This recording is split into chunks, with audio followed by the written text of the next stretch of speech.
woke. St. Louis City Attorney Kim Gardner announcing her office will not prosecute a man seen attempting to carjack a police vehicle, pointing a gun at two officers in the process. Eric Schmitt, Missouri Attorney General, joins us now. AG Schmitt, what possible reason could Kim Gardner have for not prosecuting that guy? There's no good explanation. It's unbelievable. But sadly, you're in the show me state. This isn't that surprising. This is the same prosecutor that refuses to prosecute violent crime. St. Louis has dealt with near record high levels of murders. It's also her office. She's had record turnover, over 100% turnover. The career prosecutors in her office have fled because of her disastrous leadership. It's also a city, by the way, where the mayor has tried to defund the police.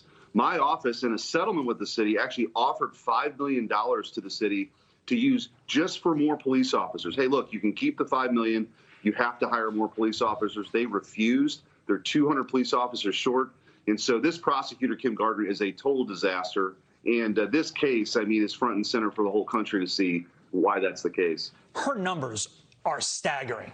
She's only prosecuting 24% of felonies that are brought to her by the St. Louis PD. Think about that. The PD's out there doing their job, saying, you got to prosecute this, and she's only prosecuting 24% of them. How dangerous has St. Louis become as a result of that?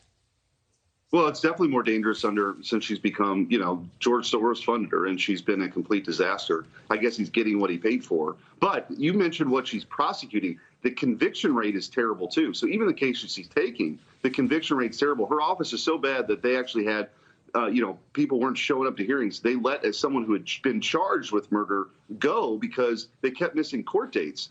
And so the police certainly deserve much better.